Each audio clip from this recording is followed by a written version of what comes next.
those relationships prosper? How do we make those relationships dynamic? How do we make them prosperous? You know, let's talk about prosperity. So I don't want to hand over. I don't want to hear my voice. I want to hear other people contributing. So how do we build prosperous relationships amongst ourselves and our communities?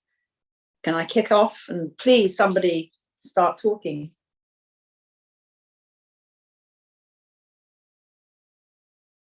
Okay, just put it to record. Well, first of all, one of the main reasons why we started basically looking at having this as a conversation this week is because of Chris and what he was saying last week, and I felt that it was very relevant for us to move forward with that and as a conversation topic. So we're talking about Chris Trinijam, who's right here at the moment. Yeah. Greetings. So maybe you ought to say something more then, my brother.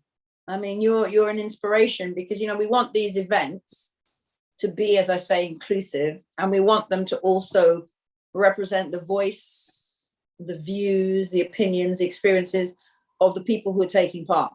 So Atiba's started this thing off, but he wants the community to facilitate it, the community who are here. So, brother, what's your views? My thing is I think it's just via communication, forums like this, really and truly.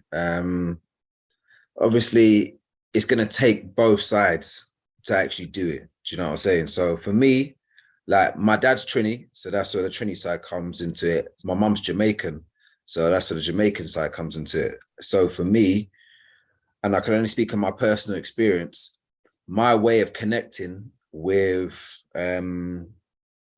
my roots and my heritage is just being through communication with my family, with my friends, and just basically keeping that communication line going, keeping that going. So like, for example, on my Trini side, obviously I've got family over there, but whenever I've gone over there, I've networked to people, I've made friends, I've spoken to people. And what I've done on my side is I've made the effort to keep in touch with those people over there. So I think before this year, I think the last time I went over to Trinidad was 2019. That was my last holiday pre-COVID.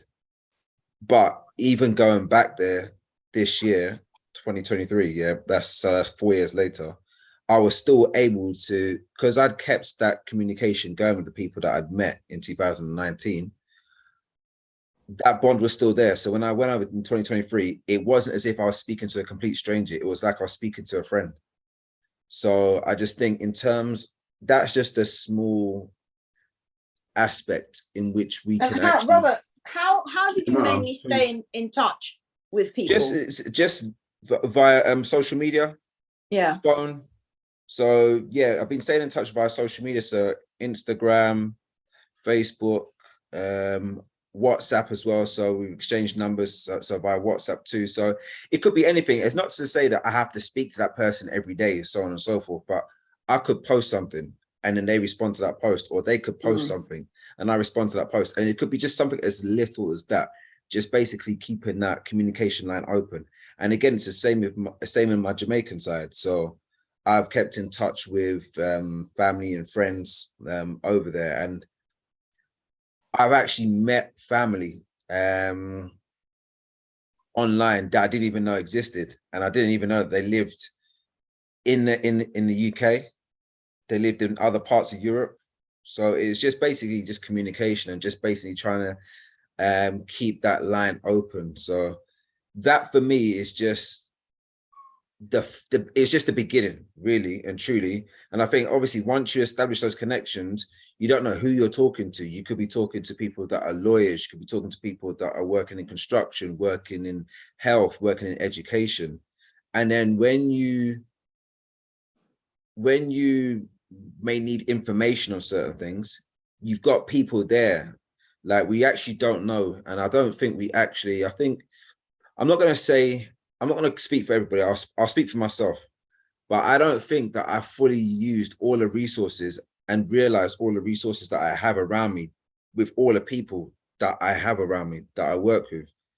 And I think that if we start to actually tap into that, we could actually start to help each other and actually grow closer as a community, not just building that bridge between us in the UK and the Caribbean, but actually just building that community here just in the UK or wherever you are around the world. So I just think that I think maybe we're missing a trick in that aspect, but obviously it takes a lot. It takes effort. It takes effort. And it's like with any kind of relationship that you form, it takes effort. Like you can't just meet someone and then just don't talk to them. And then all of a sudden meet up with them again and then expect everything to be cool. It takes effort. It's like, if they call that relationship management. Exactly. Yeah. It's like I'm single. If I go out and meet a girl and then I don't chat to her for months, and then I holler at her in like 3-4 months. Yeah. I can't expect her to give me that same kind of good energy. Do you know what I'm saying? I have to maintain that relationship. And once I maintain that relationship and manage it, then obviously something fruitful can come from it. And again, it's the same with relationships between us here in the UK and people in the Caribbean. It's just about having that bond and managing that relationship. And when you manage that relationship, obviously something can come from it. Something fruitful can come from it. And as I said, the more that we do it, I mean, it can start off this small, like with just us 6 here, but then it can grow. And the more and more people, and the more and more it grows, it's the bigger our network. And if we've got a bigger network, it just means that we have access to more things, more information that could actually help us, that we can help each other to actually grow as a community and to actually build that connection and strengthen that connection between us here in the UK or wherever we are around the world and the Caribbean. Yeah, those are some really, really excellent points, my brother. Really, really good points. And I noticed you made a comment there, Elena.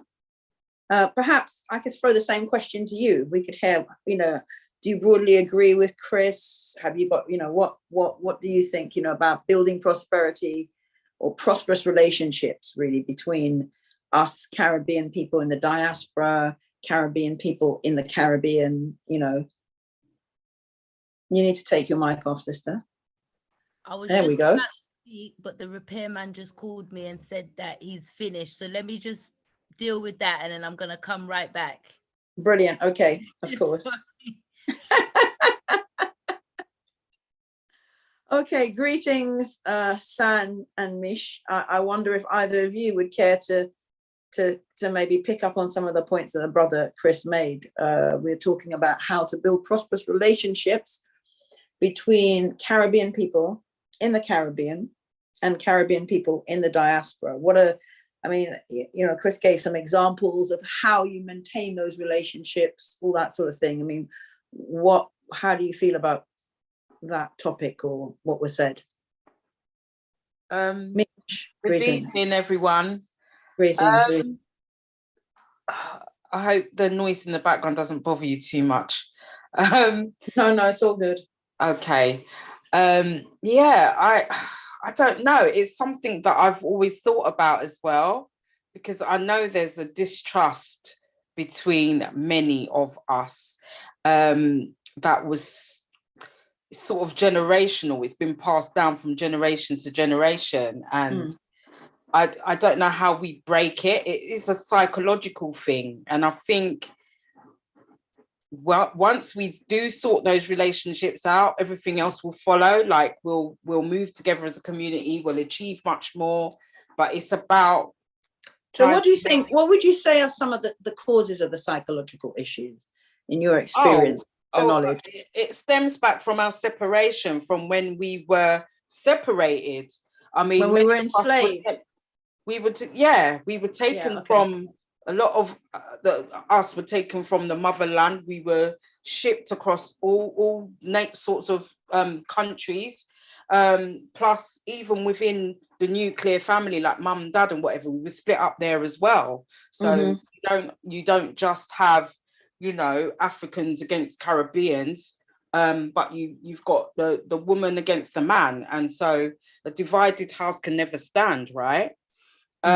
So maybe it's about teaching the history of what was done to us, so we understand what was done to us, and saying that, look, that we're not going to live like this anymore, and we're going to go a different way. So maybe part of it is understanding our history, because so many of us don't. And you're absolutely right, my sister, because history, knowing where we come from, it's like Brother Bob says, if you don't know where you come from, you don't know where you're going. Right, exactly. So maybe it starts there. And from that, maybe we can build and say, well, this is what's been done to us. We don't have to continue living like that. There's a better way, and we can just work together and achieve it. So our prosperity as a people really, based on what you said, kind of really depends on us being able to heal or repair some of the relations that we have amongst each other. Yep, exactly. And some of the misconceptions that some of us hold about people that looks like us, but just come from a different place. Yes. Very deep rooted psychological issues. Dr. Joy DeGroy, who is an African-American sister professor in I think her background social work or psychology, she talks about post-traumatic slave syndrome, which is all to do with exactly what you were talking about, sister, about when we were kidnapped and trafficked into enslavement. I've read that book. I have that book. Yeah, right, there you go. Yeah, and she's fantastic, and it's exactly what it is, isn't it? It's the remnants of that history in our DNA. So you're saying that, you know, a lot of the issues we have about our relationship stems from that. So yes, overcoming some of these historic traumas, maybe. Exactly. Yeah. Okay. Is there greetings to all of you who are connecting? Just to throw it out there so you're aware, we have a topic for this evening, in case you didn't see it on the social media stuff that Atiba sent out, but it's how do we build prosperous relationships between Caribbean people in the Caribbean and Caribbean people in the diaspora. And so Brother Chris gave us some points, some really interesting facts about, you know, how you build and maintain relationships and what effort and work needs to go into it. Like not just meeting somebody and then not speaking to them for 4 years and then turning up and thinking you're going to be able to, like, you know, I don't know, they'll put you up or something, I don't know, but basically maintaining relationships.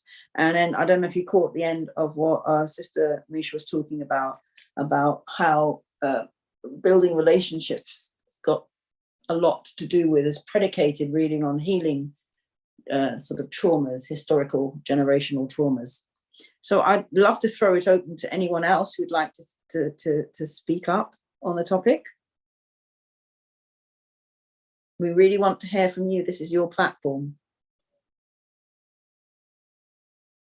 I'm going to have to start calling names then. So, okay. Elena is going to be coming on and speaking to us. She's got to deal with something. So we're going to hear from her. So now we've got Karina, greetings. Matthew, greetings. San, I said greetings to you already. And JP Skeet, greetings. So one of you can be brave and put your camera on and contribute. Come on, I want to see one of those mics go off, the signal. Okay, I'm going to have to choose somebody now. And I don't like to be directive. I like to let people choose for themselves. Okay. Matthew Christmas. Greetings, hello.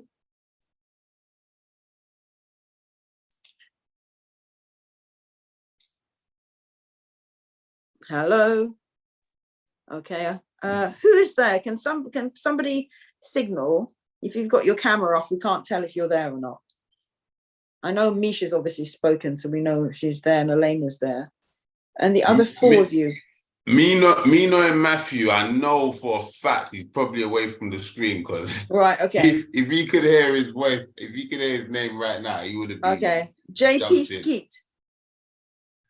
JP Skeet. Oh, hello, Karina. Greetings. Perhaps you, as you're here, could add your. I'm just basically calling out names now, because it can't just be me speaking. And I know Chris is spoken, and it'd be really good to hear also what people have to say in relation to what he said and what Misha said. So perhaps, Karina, it's over to you. Take the brave step. What do you think? How do we build prosperous relations between Caribbean people in the Caribbean and in the diaspora? Karina, where's your heritage from? Karina's Trinidadian. Oh, you're Trinidadian. Okay. She's got Trini in her. Okay, so yeah, thinking about what do we need to have good relationships? Okay, so Karina's just listening. I can't. San, I know you've spoken before. San Hackney. Hello, San, are you there? Hello. Greetings, San. JP Skeet. San, yes. You've taken your mic off. Greetings. Can you hear me? Went back and speak in about 10 minutes or so. You're going to speak in 10 minutes. Yeah, I'm just in the middle of bringing some stock into my shop. Oh, So I okay, can speak- cool. Yeah, okay, that's good. I'm just checking as well. It's good to know who's actually No, I'm listening. still here. That's right, good. I'm still Okay, here. Bye. you can, yeah, that's cool. All right, Atiba, my brother, you're gonna have to just come in and respond to some of what Misha said and what Chris has said, because everybody else at the moment's not a little bit compromised, it seems, on being able to speak.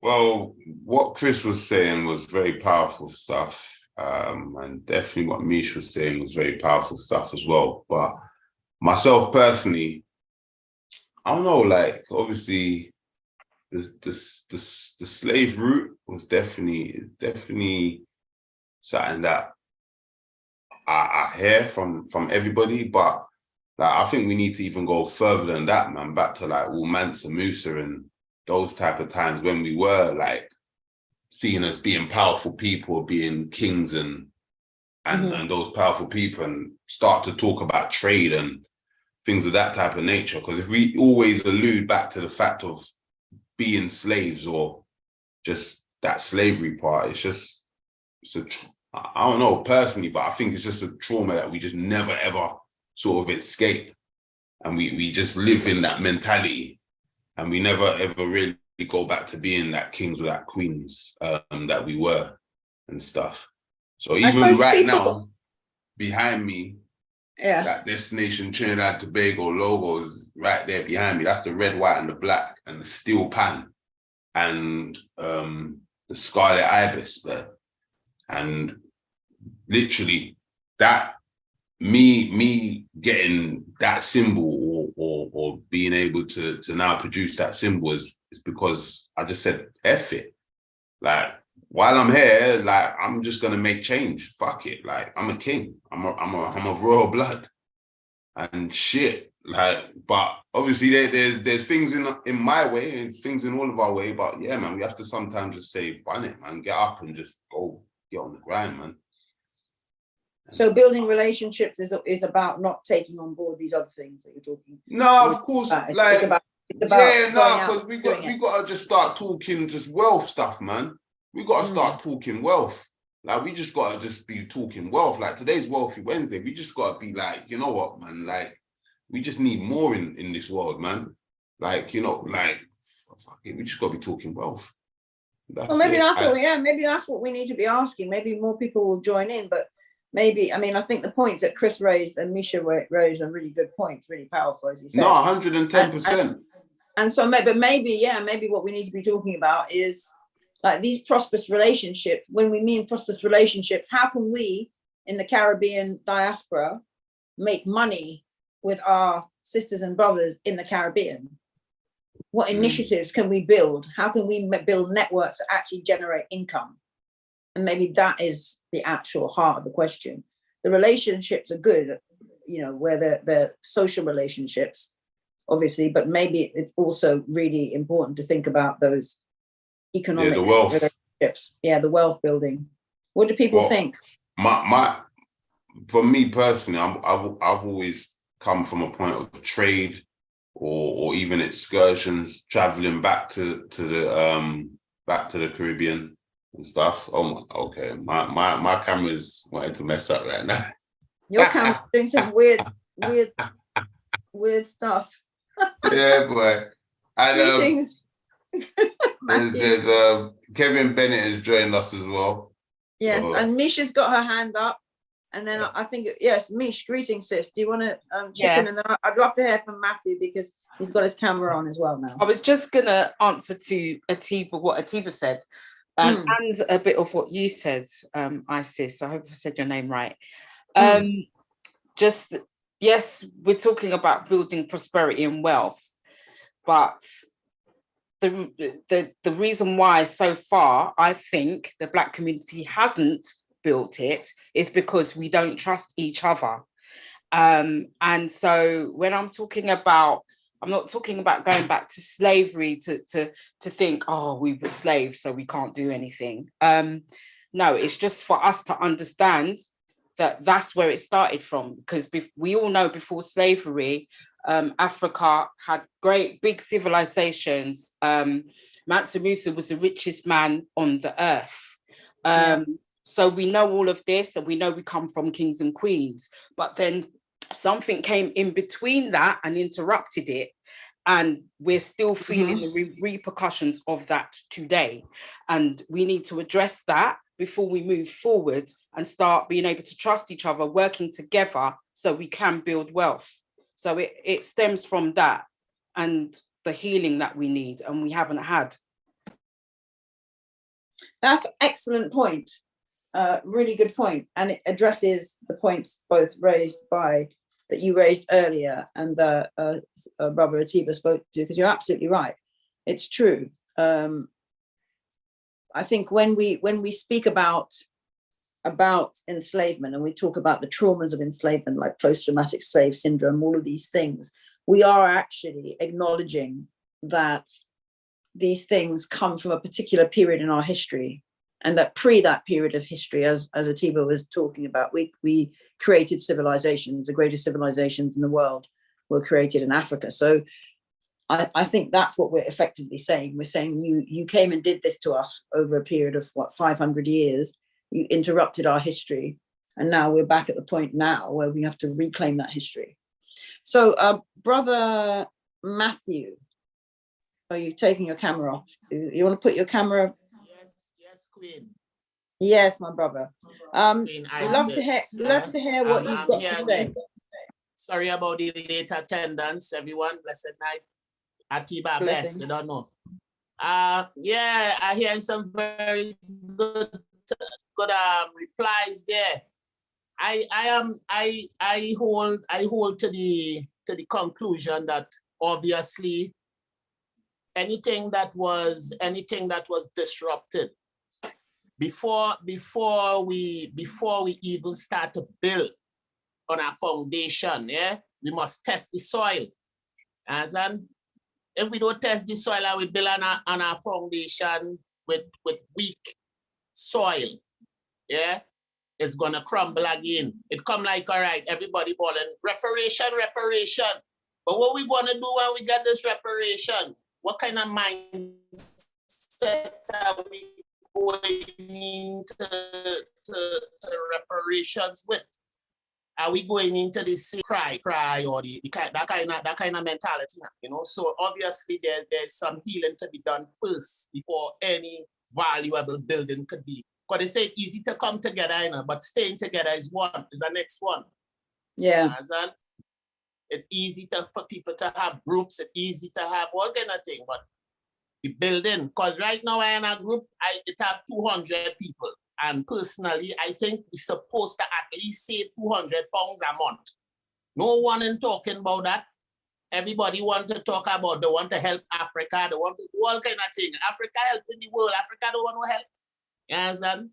But well, I have to say, I don't know if we should say we should say that, but yes, carry on. Yeah. Well, I really want to think with that. But for the Caribbean, personally, yeah, there should be more trust building. You understand? And people from the UK and America and wherever we come from, we have a kind of a chauvinist mentality that the Caribbean does shun.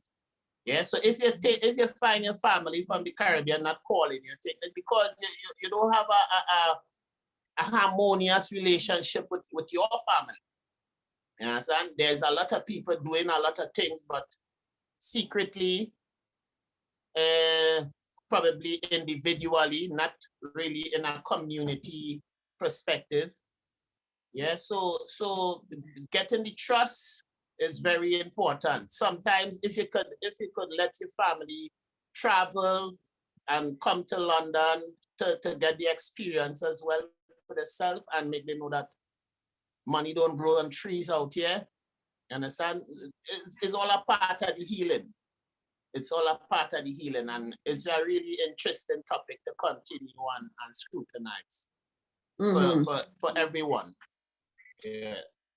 Thank you. When I mean that Africa don't want no help, is that Africa is the richest continent on the earth. Yeah, Africa is the richest continent on the earth. If you was born and no one will tell you about slavery or God, you would know nothing about these things. Yeah, and you would live your life happy. You would live your life, and you would be so progressive. This come like a hindrance, and a lot of people. This world, it ain't easy, but yeah, man, it's good to know that we are speaking about things and getting it out in the open. Yeah, that's my contribution for now. Give thanks, my brother. Give thanks. Yeah, Queen. Kevin Bennett, you had your camera on earlier. Did you want to say something, my brother? Hey, greetings all. Sorry, I was just eating my food, so I've been switching my camera on and off. That's all right. I know those ones. We all have to do that. I literally just got in from work at 9 o'clock, so I was rushing on and grabbed my food, and I never eat in my room as well. So yeah, I had to rush this time around. Thank you for having me on board. I appreciate you guys, and what you guys are saying is absolutely amazing. I think I've got a slightly different perspective, to be honest with you. I work with a lot of companies globally. I advise companies globally. I even advise certain government bodies and MPs as well. My actual job role is a mental and emotional strategist. So I specialize in the mind and emotions globally and locally as well. So I understand things from certain angles and perspectives, and obviously I understand how acts, statutes, legislations, ordinance, and so on and so forth work in many different countries. So I've got a slightly, a certain view on how I look at things. See, here's what I believe, right? So I'm going to jump back and forth, by the way. I'll be as quick as possible as well, because I know there's not just me here. Historically, we can't help everyone in our community. And every time historically we've tried to, we've been killed. Yeah. You look at the story of Malcolm X, Marcus Garvey, Martin Luther King, and Fred Hampton. It continues. So we have to be, if we're a group coming together, for example, first and foremost, the security and the vetting starts inwardly, and then you start to go outwardly.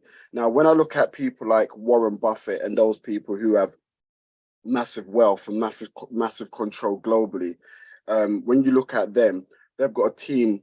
Warren Buffett's got a direct team of 13 people around him that's running a multi-billion-pound organization and company.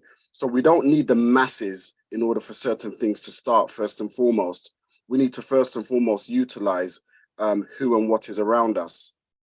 Yeah. The second part of it is, yes, there is generational trauma, but if we're going to make change happen, generational trauma is not going to be fixed in one generation. So if you can't wait for the generational trauma to be fixed in one generation, we're all going to die before anything happens. So there's two different parallels that needs to happen. One is an active parallel that's happening in the moment in order for us to have a starting basis, a starting wealth, a starting journey, and then there's a long term. And if you look at all communities and governments globally, they always talk about the mid, the short term, and the long term goals.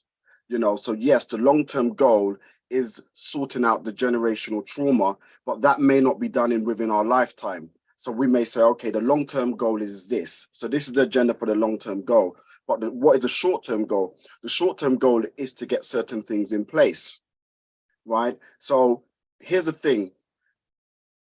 When you look at most communities, you have to look at what I call the cancer metastasizing throughout. So you have to identify where does the cancer enter into the community and how does it metastasize, which is it goes throughout the body and it riddles the body with cancer. And so every community potentially or does have a cancer. So we can't just be open to accept everyone in because some people are cancerous. And so if you look once again historically, yeah, it was the cancers that came into the Marcus Garveys, the Malcolm X's, the Fred Hamptons. It was that one cancer cell that came in, metastasized and destroyed the whole system. And so the cancer can come from other external sources. So there has to be, I think, different paths going on saying, okay, how do we do certain things globally? So I've put systems together globally before where potential wealth and wealth has actually manifested, you know, thank God for that. So I've got some knowledge to it in a sense. So for example, it's like, okay, how we have to think is this: what does tomorrow's world look like? And what can we put together in order for that to happen? So tomorrow's world is AI, right? Artificial intelligence and so on and so forth. So that's tomorrow's world. If we like it or not, disagree with it or not, that's what's going on. So it's like, okay, who is AI in our team and network? Who understands coding? No one? Okay, in that case, we need to start. This is what the Chinese do. The Chinese been doing it for the last 50 years, 60 years. What do? They send 5,000 children across the country, across the world. So they say, right, 5,000 children, you're going to England. 5,000 children, you're going to America. 5,000 children, you're going to this place, that place. Then they pull them back 15, 20 years later and say, what did you learn? Come back and let's build a system from what you've learned from all those countries. The Rockefellers done it. All these people done it, and that's how they've infiltrated different environments over the years. They send people in, they learn what they can, and they come back. The problem that we've got is we don't have enough diversity as in understanding what's going on in different cultures in order for us to utilize it. So, for example, what is the new technology that the Chinese are doing that we have some form of holding or understanding in? What technology is going on within Israel? What technology is going on? We're very community, but the problem most of the time is we're still in the community. So there's nothing new coming back in that says, okay, the next 10 years looks like this. So we need to bring in different systems in order for us to now be a part of tomorrow's world. Yeah. And I'm just talking openly. I'm not saying this about this particular group because I don't know what the skills and abilities of everyone. I'm just talking in general. So, you know, from that angle. And so we need to build up different arms. That different arms is, what is our intelligence team like? What have the intelligence gathered? So right now I've got an intelligence team around me. Whoever knows me knows how I build my systems. I've got an intelligence team around me. I have a team that could step forward and represent certain things. I've got a media team around me. I've got different teams around me because we know when we step into certain environments, we need to have different arms of our team in order to make certain things happen. So we don't need a massive team, because the other side of it as well, because I said I'm talking from three angles. The other side of it as well is most of the generation growing up, they don't want to hear talking. They want to know, are you successful? Have you done it yourself? If you have, I'll follow you. If you're just talking, I don't want to hear it. And so we have to be in a place where active things are happening, where other people's inspired. I mean, Muhammad Ali used to talk about it before. He would say, you know, if I just drove around in a broke down Chevy, no one would be listening to me. But because I drive around in my Rolls Royce or whatever, people listen. So we have to also ask as well, what is the natural bait of the people? What is people inspired by? Because there's going to be no movement without inspiration.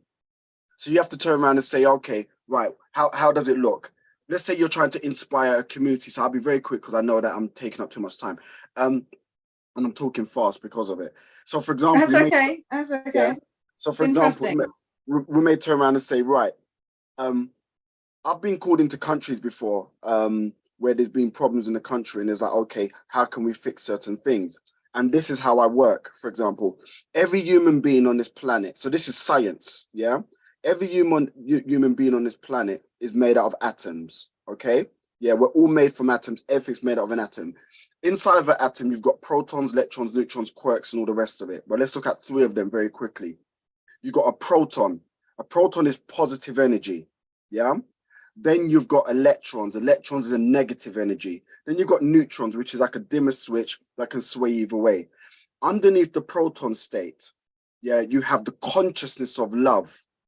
Yeah. So it's full capital letters, consciousness. It's not like there's 2 different types of love.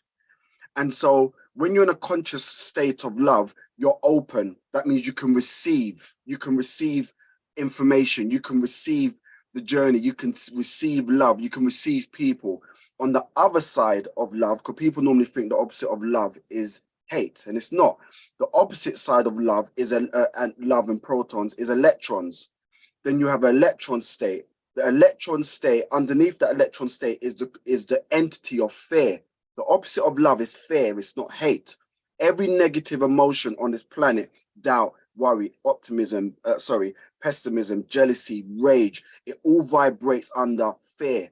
Fear controls all of those entities. And why do I say what I'm saying to you?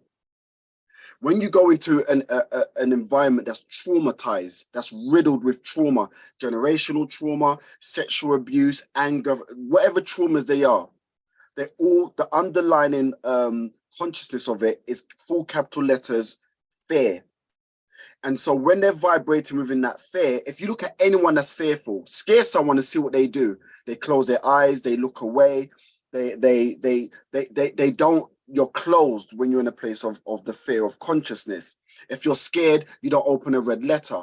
Why? Because you don't want to deal with certain things. The only thing that sometimes beat fear is action and courage. Yeah. Now, why am I saying that? It's because when we're talking from ourselves, from a proton state, for example, you can't connect properly with an electron state unless you go into that frequency and live amongst that frequency, which then changes your frequency. And so let's say we have a whole generation of people or a whole sector of people who are vibrating in the frequency of fear. How do we adjust them from being in the vibrational frequency of fear and move them over to a proton state? That's the conversation we should be having, first and foremost. If we want to change a generation of trauma, how do we change the vibrational frequency of fear over to the vibrational frequency of love? And then what is underneath the vibrational frequency of love? The vibrational frequency of love have feelings and emotions, happiness, joy, romance, optimism, love, small capital letters love, relationship love, and so on and so forth. Now, most people are vibrating so negative that that takes time to move them over from an electron state to a neutron state to a proton state. So that's one mission. The other mission is to make sure that everyone that's in the team is vibrating in a proton state, because the world needs to, if you're going to do business with the world, if you're going to invite people into the Caribbean or certain places, they need to feel like this is vibrating in a proton state. I mean, who wants to go Afghanistan? Anyone wants to travel to Afghanistan on a happy holiday, or Iraq? Do you understand what I'm saying? Okay, because I'm just aware that brother. Sorry, go ahead. Sorry, somebody's got brother Cuthbert's got his hand up. So I just wanted to just be clear. So really, you're talking about changing people, their frequencies, basically, so that they're vibrating positive frequency. I'm saying 3 things. I'm saying, number 1, we have to build systems instantly straight away. That's gonna do business with other sectors, so we can bring in immediate money. Because you need campaigns, you need certain things. You can't just be free will and happiness. Okay, and yeah. So okay. Yes, I'm going to hand over now to Brother Cuthbert. Sure, yeah. Sorry. My name is Cuthbert Jack. Sorry about this. Are you hearing me anyway? Yes, I can hear you. Thank you. All right. Sorry about not putting on my camera. I haven't got the technological knowledge that some of these guys have. Okay. I just came on, actually. I was sleeping and woke up with a jolt because I wanted to be on to support Joseph. Well, Atiba, you call him anyway. But may I introduce myself? I'm Joseph's dad. All right. Okay. I'm actually Atiba's dad, if you put it that way. One of the things I actually woke up to hear from the young gentleman who just actually spoke, is he mentioned the people who have not failed, who have been successful, but actually failed because the people who were meant to support them did not give them the support, like the Malcolm X's and the the people who died because they are thing. And then he went on into a lecture, which I think is actually quite important for us to actually have a lecture on that, where we could spend time in understanding that, but understand that sometimes the height to which you take what is meant to be simple could actually create the fear that he was mentioning.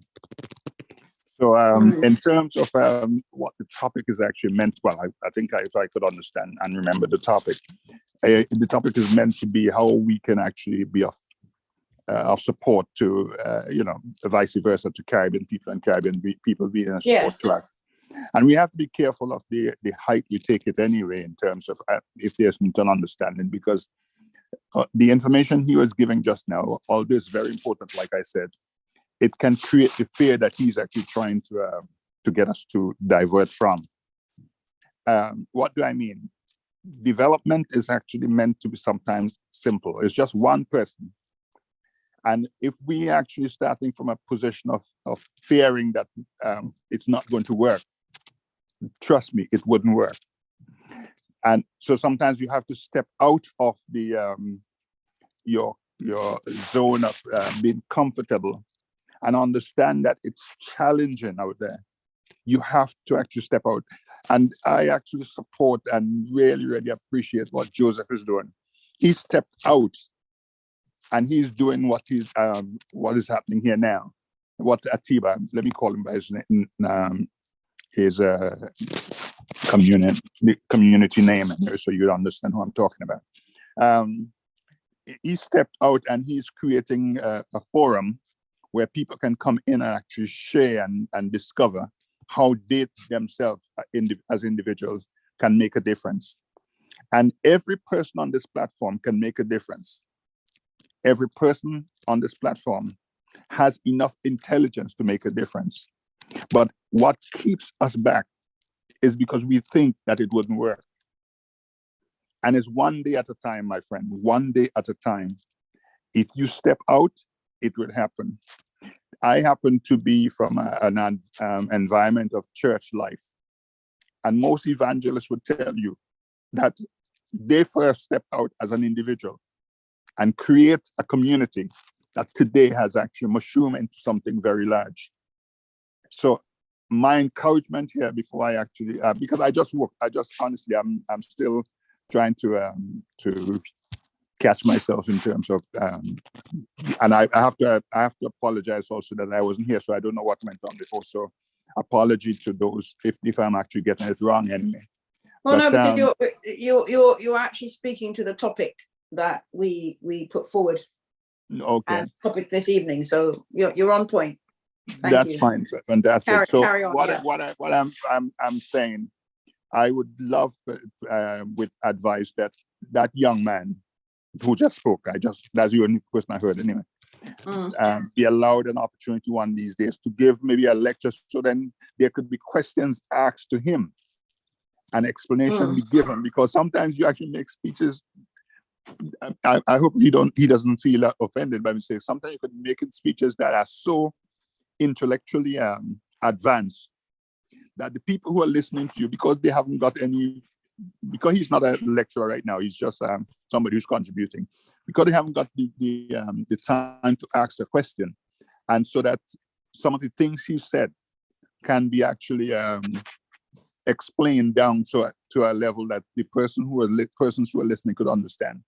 People can go away more ignorant than they actually entered the conversation, right? So I would like to ask maybe Atiba and yourself to invite this young man back, if you think that he's at that level, to actually give like a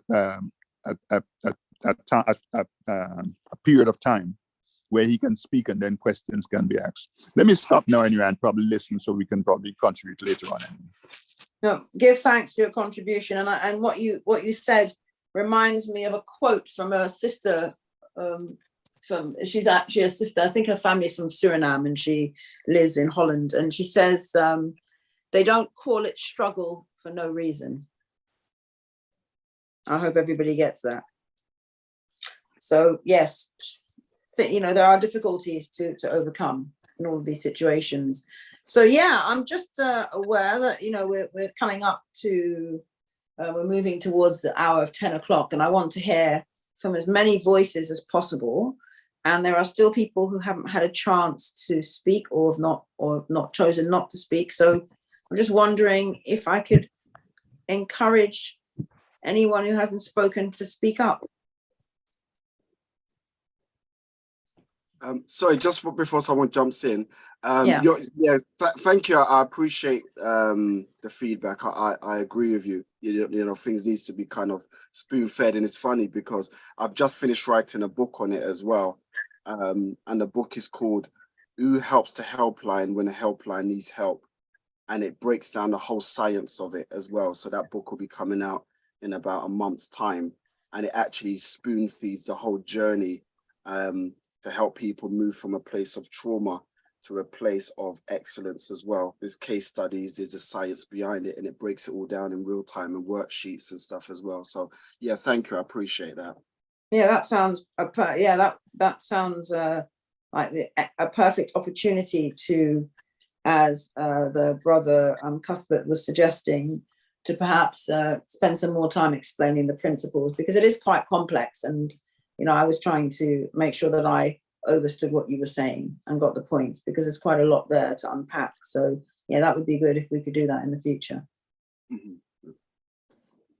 So Karina, Elena, San, JP Skeet. I don't believe any of you have spoken yet. Are any of you there? Are you all there? And are you wanting to contribute? You've heard a lot tonight. There's been a lot of stuff said. Okay. Well, maybe I'll go back to people who've spoken already, like Mish. I know you had your camera on. Did you want to respond to anything that you heard from brothers Kevin, Cuthbert? I know Kevin's stuff was complex, but I think you got the general points. Silence? Come on, there must be somebody who wants to contribute. Could I lend a quotation to see if I can help people? Are you hearing me? Yeah. Yes. They need to understand, one of my favorite quotation is, "The heights by great men reached and kept were not attained by sudden flight, but those while their companions slept were toiling upwards in the night." My encouragement to you, those who are listening, is no matter how small, you see, and that's the thing. Sometimes people don't want to engage in conversation because the conversation has taken such a height, and they feel that they can't really meet that height, so they actually become silent. Listen, open your mouth and speak, because what you have within you is a reservoir of effectiveness, knowledge and effectiveness, which is knowledge that it's like the seed that when it actually come out, you might just come out and say one word, just one word, and that can actually create a ricochet that would last for a lifetime. So my encouragement, guys, open your mouth and speak. Right? It doesn't matter what you say. So you heard that. Some good encouragement, good advice. Mish, would you like to say something? Are you encouraged to speak? You just need to take your mic off. Yes. I'm not sure how much more I can add. I found what Kevin said very interesting. I guess I need time to process what he has said. I get what he's saying about, it may take generations for the trauma to be overcome. I don't actually think so, I just think it just needs to be addressed, and it hasn't But then how do you start to work together as a community if there's already distrust there? You surely you have to get over that distrust and that misconception of others before you can start to work together and achieve something great. So it's a bit like asking what came first, the chicken or the egg, you know. But yeah, it's definitely food for thought. Thank you. Is there anyone else? Microphone off. Lydia Johnson, did you want to say something? Your mic is off. Greetings. Oh, you're just connecting now. Okay, maybe that was not. Yeah, is there anyone else who wanted to contribute? Hello, good evening. Oh, greetings. To apologize, I'm not able to put my camera on the moment, and I have been listening into you guys speak. Some interesting points raised by some of the different brothers and sisters that spoke this evening. Personally, guys, I kind of agree with some of the things that were said, but you know, my history, my background is 20 years in property and finance, and I have a slightly different take on things. I think Kevin, was the guy who was talking about infiltration and things that happened in the past, etc., etc., etc. But guys, you know, I take a stance of a stance of the fact of we can do nothing about the past, and we can only do things about in the present for the future. Okay, so you know, yes, we have been displaced, and we are 400 years plus behind a lot of other cultures out there who have, you know, had a leg up, had legacy, historical, haven't had their history erased or trampled upon, and you know, for that reason, it's quite difficult for us to compare ourselves to other cultures in regards to our progress, especially when we are displaced people and we are currently not in our homes. Okay, where most of us are living in other people's homes. Okay, however, I believe that there's no way possible that we are going to be able to move forward as a culture without understanding where our skill sets lie. Okay, how can I assemble a team if I don't know who plays where and what skills they have? Okay, so first and foremost, for example, Mr. Bennett came on, said he's written a book, said he's done certain things. There's other people spoken about, they have different skill sets. I'm not going to be able to tap into Kevin. I don't believe it's a trust issue personally either. Okay, I believe, yes, of course, if you don't understand the skill sets and the abilities of people around you, it is difficult for us to trust. And I think that's across the board, to be perfectly honest. Because at the end of the day, we've all had and maybe the sister who spoke about this trust issue, we've all had the scenario whereby we've had, you know, one of our family members come and, I don't know, do the decorating for us and they didn't do a good job. And all of a sudden, straight away, we turn around and say, yeah, we should have used the Polish man or something like that. But that's not, in my opinion, that is just, there are people who are good at what they do, and there are people who are bad at what they do. And if I had some sort of reference of for example, family members that were excellent at what they did, then that would be the pool that we would decide to dip into, to build upon. Like the reality is this, us as a culture, I'll ask the question to us, what area do we dominate? What industry do we dominate? Why don't we dominate an industry? Why aren't we renowned for understanding and knowing about that industry from top to bottom? You might say the Jewish man, and he's about his finance. You might say the Chinese man, and he's about, you know, his production, his manufacturing, etc. Now, why don't we dominate an area? For example, the Asian man comes to this country, and you know, we've seen him do things that we didn't want to do, but establish himself. Whereby, why don't we have why doesn't the Englishman want to have a Caribbean curry? Why is it that he goes to the Indian curry house? But the point I'm making to you, which I did tap into Kevin, I did hear Kevin speaking quite a bit, and I agree. We have to have a plan, and we have to make a decision to turn and say, you know what, we would, for example, you've seen Kanye West in America, and he spoke about the fact that, you know, music is probably America's #1 export, and predominantly by Afro-Caribbean people, and they do not dominate that industry. They are simply workers in that industry. And he essentially pushed for what I'm kind of saying, to if we create it, why don't we control it? Okay. And I'm just saying to you, across the board, first and foremost, if we have a plan, And that plan would be, for example, first and foremost, to understand, you know, what is in our pool? What does Mish do? What is her qualifications?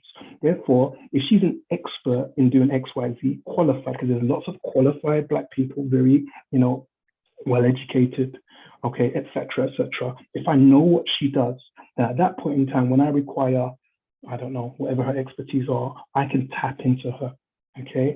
And we can make a decision at that point in time because we've got these experts in place. This is not trust. These are qualified professional people. And if you have a problem with trusting a qualified professional person that looks like yourself, I think that's a you problem, okay? I don't think that's a race problem, okay? And at that point in time, we can say, well, we've got all the necessary tools to be able to dominate this industry, okay? And when we have this plan to show how we can dominate this industry, at that point in time, you need thought leaders and people that are courageous enough to be able to say, we are going to do for ourselves, okay? Now, what does that mean?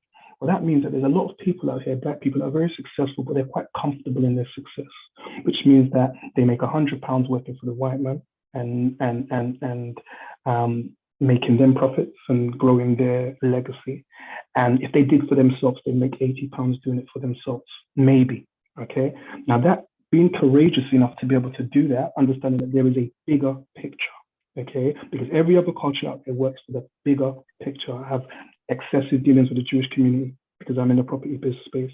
I have excessive dealings with the Asian community, finance, and the Englishman, you know, he's here and he's already established his legacy. When his kids are 15 and 16, they already know about investments and what's been going on, etc., because they have a history of doing so. But if we have this attitude, which we do as a race, it's all about us, okay? We only see what's in front of us and what we have. We don't plan for the future. We don't care about our kids. We don't care about what's going to happen afterwards. And we can stand all in and say we do care about our kids. But if that was the case, we would build. Do you understand? We wouldn't get involved in building other people. We would put ourselves first. And there are thought leaders that think like this, but I believe that the lack of understanding of what resources they have to their disposal creates that fear. That means that they're going to at least protect themselves and their immediate family, which stops us from building as a community, okay? Whereas if everybody on this call said, okay, well, we no longer had to shop this place or use this solicitor or deal with this accountant because we have our own. For example, I'll give you guys a really, really quick example because I've been talking for a bit. I went to a funeral the other day. We've all been to funerals. Okay, and it's unfortunate the only time Black people seem to come together and see, you know, family members, etc., etc., etc. Okay, and when we went there, the first thing I said, look, is that, you know, why don't we have our own funeral service? Okay, as people that we don't even bury our own, we don't feed it, we everything that's our own, we no longer have control of, not our religion, not the way we're supposed to eat, not the way we're supposed to live, not our relationships, and we don't even bury our own. Now, somebody said to me, there are some Black funeral services. And I said, okay, tell me about that experience. Now, the actual person who's going through having a funeral actually booked them first, you know, right? Because they come from that school of thought of trying to help their own. And the service was terrible. It was so terrible that in the last moment, they had to cancel that service.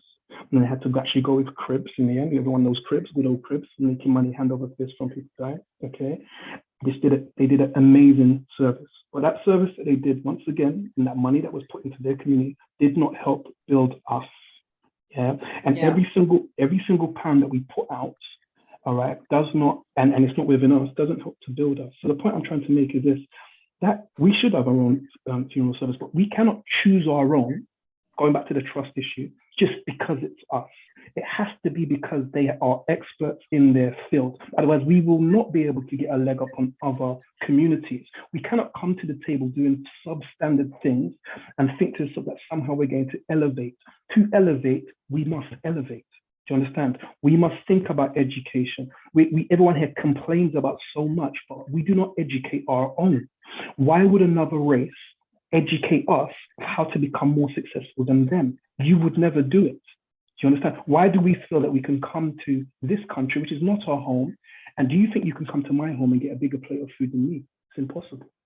Do you understand what I'm saying? Do you think you can come to my home and you're supposed to take your shoes off at the door and you can walk in through my house with your shoes on? It's impossible. We complain about police brutality, all these different areas, but none of these things are for us. So like I said to you, as a plan of moving forward, okay, we have to first be able to document and make relationships with people who are experts in their field and people that are doing things, from influencers all the way down to, people that have, lots of letters after their name and they have studied to the highest standards and understand what type of resources they have. The people that are not experts in their field should be becoming experts. Just like Kevin said, they should be educating themselves, understanding what is happening in the future and how we're going to be able to get a foothold, because the world is a different place now. The world is a big place, but it's been made a lot smaller by technology. And like people say, like, we should be, as a community, coming back to what Kevin said, only because I heard him clearly when he was speaking, but we should be saying to our kids, which I've got 2 sons, and my sons are learning how to code. Okay, they are learning how to code. There's many courses online for kids to learn how to code, etc.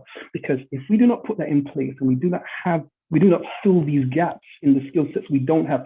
Look, we're not out here trying to tell our kids go and be rappers now, because there's loads of rappers or there's loads of sportsmen right now. Do you understand? Brother, we I'm need gonna to have learn to, new tricks. brother, I'm going to have to interrupt you now because we've gone over 10 o'clock, and I just think that we're going to have to start summing up now and bring it to a close. So I hope you don't mind. If you think you've summed up your point about the things that we need to do in order to be able to build those relationships that we discussed that could be prosperous for our community. Yeah, so my summary is just, in a nutshell, guys, is that I don't want to dwell on the pain that we've gone through. I think that's well documented, or as a race, the kind of pain we've gone through. But for us to start moving forward, I think there needs to be a clear plan. I think, off the top of my head, a very straightforward plan would be, first and foremost, let's pool all of our expertise. There should be some sort of register where we understand who we have in our community and what we can do.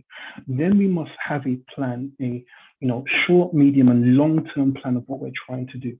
Okay, and it's very easy for people to say we can go back home and go back to Africa and do these countries. These are not realistic things. We are here right now. What can we do here to excel like some of the other communities that have come here and excelled? Okay, what can we dominate? All right, and then we should clearly put these things in place. We should have a kind of oath, a kind of moral, guide that we should choose from this pool first. Tap into this pool first and say, listen, Kevin, this is what I want to do.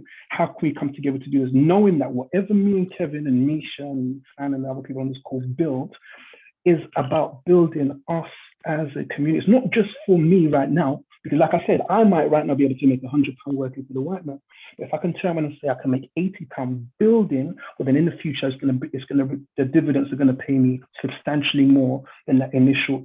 We have to start somewhere. We have to put us first, and we have to have a longer vision than just what's in front of us. That I've got a nice car, I've got a nice house, and I'm doing well. My brother.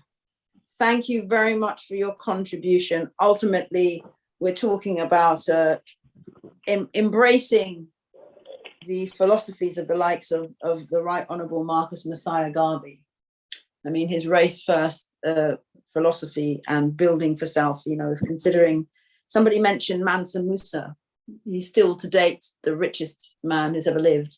And of course, Marcus Garvey built one of the strongest movements that's ever been known, and certainly the strongest movements of African heritage people ever, in a time when we had no social media and no networking was done by person-to-person contact. So yes, I think for me, I've heard so many different things this evening. And I think, what we need, what is it? What's that magic ingredient that we need as a people to be able to come together, to be able to unify, to be able to overcome fears about trying something different, to be able to overcome historic trauma, different approaches to how we deal with trauma, whether how important it is to carry it or to leave it at the door, different ideas about how people manage relationships and build relationships, and who we should be building those relationships with. I thought it really interesting, brother, that you You spoke about excellence and building relationship with people who are excellent at what they do. And I suppose along with that is nurturing excellence amongst our people. So, I mean, there was such a wonderful array of different ideas and views and opinions, really interesting. And I certainly agree with Brother Cuthbert about the fact that at some point it would be great to have some sort of lecture or more extended version of this on a particular topic. So I want to thank everyone for taking part and for contributing and for being involved. And I want to hand over to Atiba to close us out and look forward to continuing this journey of the diamond roundtables, not any other kind of gem, but a diamond roundtables. And yeah, thank you all. Look forward to speaking to you all again soon, next week, in fact, and hearing your opinions and your views. Peace and blessings. Atiba? One love. What's it called? Mish, could you, because I think you're the only person on this call who I don't currently know how you connected here. So if you could send me a private message with your number so that I can add you in one of the WhatsApp groups that we could keep you connected.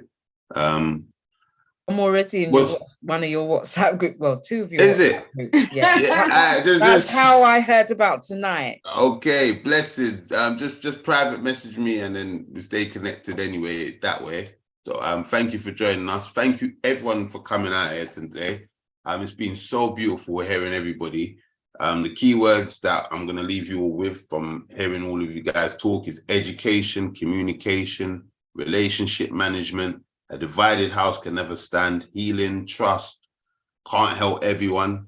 Long-term and short-term goals, diversity, AI, elevate, fair, development, discover, intelligence, document, relationships, nurturing, education. We can't do nothing about the past, it's about the future. What industry do we dominate? Having a clear plan, thought leaders, philosophy, dominate, legacy. One love. Yeah, let's make this thing even bigger, and we'll be putting out what the next week topic will be ASAP, and it's just been so beautiful. So I'm just going to divulge all of this and take it from there. Empire, salute, respect. Peace and blessings, everyone.